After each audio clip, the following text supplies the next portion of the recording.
आ ही जाएगी, क्योंकि मशीन से चुनाव इनको वोट मिल रहे हैं और चुनाव आयोग वोट दे रहा है। ऐसे में विपक्ष अगर एकजुट होता है, जो सही बातें देश की जनता तक नहीं पहुंच पा रही है, विपक्ष एकजुट होकर के सभी पार्टियां एक साथ, उसके कार्यकर्ता एक साथ सड़क पर आते, तो इस देश को पता चलेगा कि हाँ असलियत क्या है, क्यों यह धरना कर रहे हैं। हर कोई यह जानने का प्रयास करेगा कि यह धरना प्रदर्शन क्यों हो रहा है। तो जब उसको जानने का प्रयास करेगा तो पता चलेगा कि वोट में धांधली हो रही है, मशीन में हेरा फेरी हो रही है, न्यायालय में इंसाफ नहीं मिल रहा है, सरकार सुन नहीं रही है। तो उसे पता चलेगा तो वह आकलन करेगा, अरे यह टीवी चैनल वाला तो यह खबर नहीं दिखा रहा है और यहाँ तो हम आंख से देख रहे हैं कि लोग बैठे हुए हैं धरने पर। तब इनकी सच्चाई आम जनता तक पहुंचेगी। जब आम जनता तक सच्चाई पहुंचेगी तो इनका ढोल फूटेगा, इनकी लंका लगेगी, तब जाकर के यह सही लाइन पे आएगी, क्रांति होगी। अंग्रेजों को भगाने के लिए पूरा देश एक हुआ था, तब अंग्रेजों को भगाया गया था।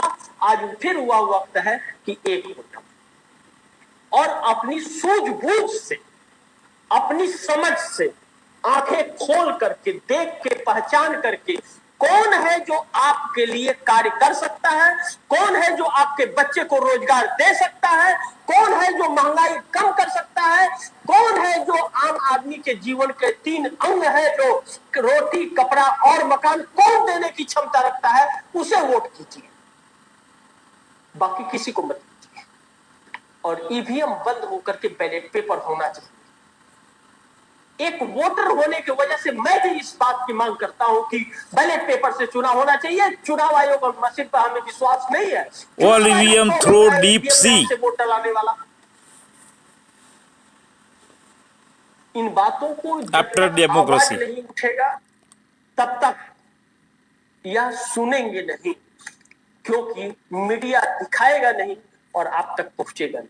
और दूसरी चीज मैं आखिरी में आप दर्शकों से कहना चाहूंगा कि बहुत सारे चैनलों की रीच व्यू नोटिफिकेशन रोक दिए गए।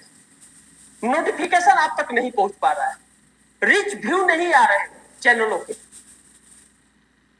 यह सरकार का वो है कि वह जाएगा तो लोगों तक पहुंचेगा, इसलिए खबर ही लोगों तक ना पहुंच पाए जो दिखा रहा है उसका।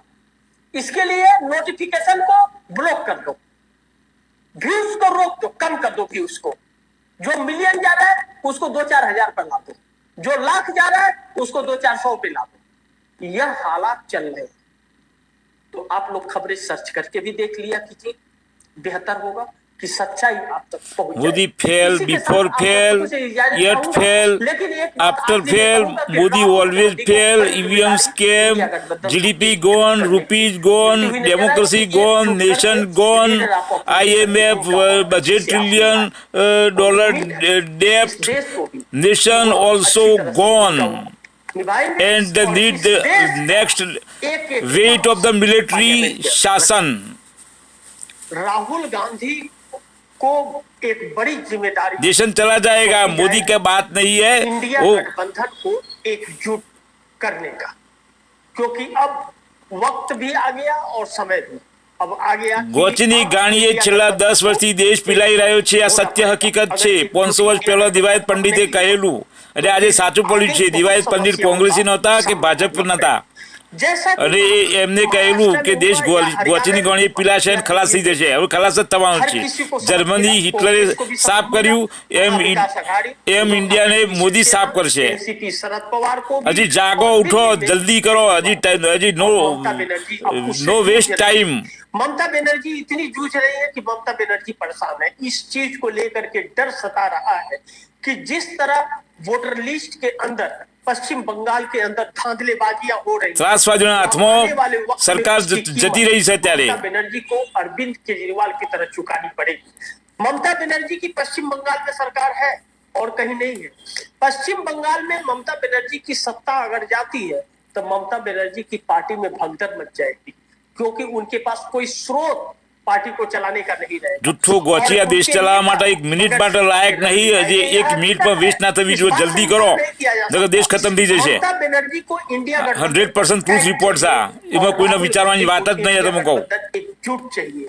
राहुल गांधी आउट स्टेटमेंट जाहिर में कोई नहीं करा। नहीं है। राहुल गांधी का साफ कहना है, अगर इंडिया गठबंधन रहेगा, देश ने बचा हुआ है तो मोदी ने जल्दी काटो और बराबरी होनी चाहिए, किसी को कम करने की, किसी को कम नगर कुंभ मेला ने मृत्यु मेला ने इंडिया गठबंधन का कोई चिटिंग मेला चालसी मेला वक्त ऐसा आएगा कि वह वक्त ऐसा होगा कि विपक्षी पार्टियां खत्म हो जाएंगी। कांग्रेस को खत्म कर पाना भारतीय जनता पार्टी के लिए इतना आसान नहीं है। कांग्रेस खत्म नहीं थी, देश खत्म थी। हर राज्य में है और हर जिले में है, हर गांव में कांग्रेस है, लेकिन तृणमूल कांग्रेस हुई, नीतीश कुमार की जेडीयू हुई, लालू प्रसाद यादव की आरजेडी हुई, उद्धव ठाकरे की शिवसेना हुई, शरद पवार की एनसीपी हुई, वह सिर्फ राज्य में है और वह भी पूरे राज्य में नहीं है।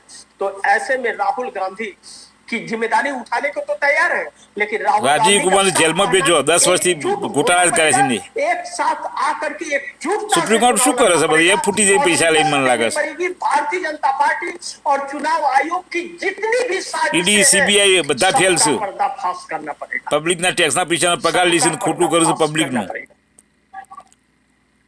आज ममता बनर्जी की तृणमूल कांग्रेस ने प्रेस कॉन्फ्रेंस करके उन्हें कहना पड़ा कि चुनाव आयोग धांधली कर रहा है, चुनाव आयोग भाजपा के पक्ष में काम करता हुआ नजर आ रहा है, फर्जी वोटरों के नाम डाले जा रहे हैं, आधार कार्ड कहीं और का है, voter card voter card number Gujarat का, इलेक्शन ओनली ड्रामा चीटिंग। चुनाव आयोग क्यों कर रहा है? वो अपने आका को राय इलेक्शन राजीव मोदी शाह आका मोदी गोंगोई चंद्रचूड़ गुजरात मोदी सब साले मिले हुए हैं। सिर्फ भाजपा ही नहीं, गुजरात लोबी के शिकंजे में पूरा प्रशासन आ चुका है, वो सब करप्टेड है, आ चुकी है, 4000 स्कैम की है, आ चुका है, ग्रेट स्कैम, देश का लोग देश खत्म हो रहा है, संविधान हर चीज पर कब्जा। क्यों ऐसी परिस्थिति देश के अंदर आएगी ना हमने सोचा, जागो जागो हमने सोचा था। इस बात को कहने में मुझे कोई एतराज नहीं कि नीतीश कुमार और चंद्रबाबू नायडू इस देश के सबसे बड़े दुश्मन नंबर 1 है।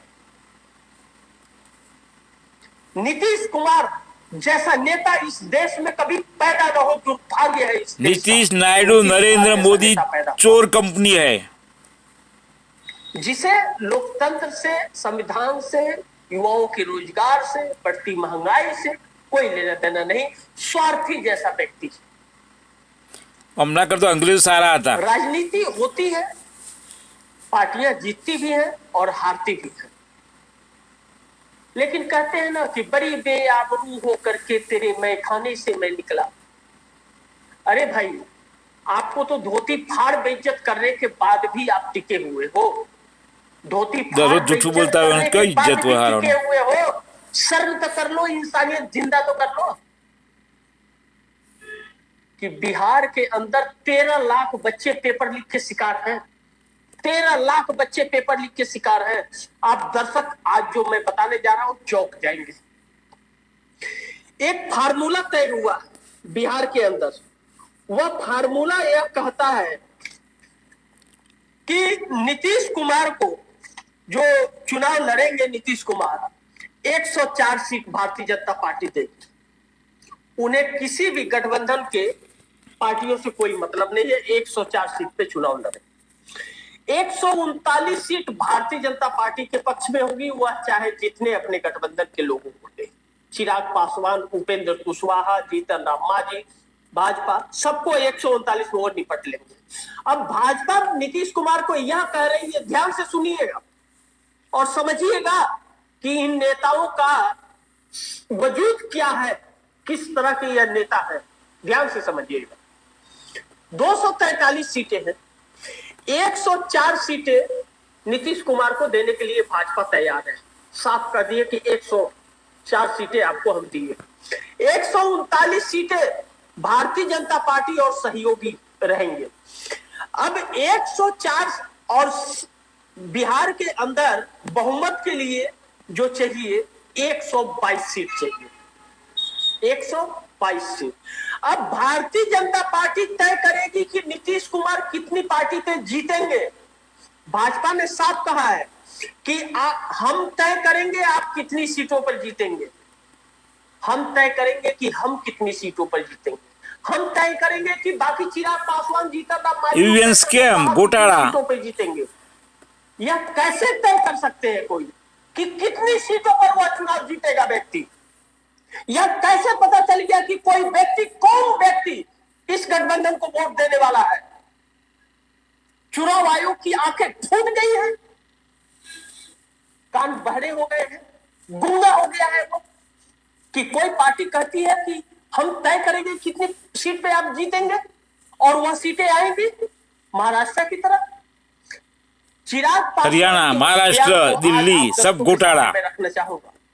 चिराग पासवान ने बयान दिया था कि 225 को हम पार करेंगे।